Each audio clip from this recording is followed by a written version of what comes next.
A is for apple. B is for Ball.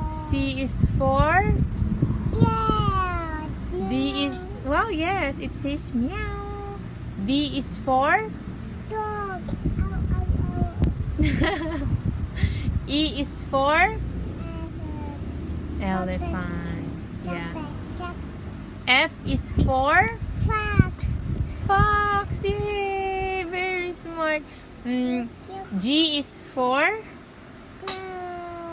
girl. Yes, we are girls.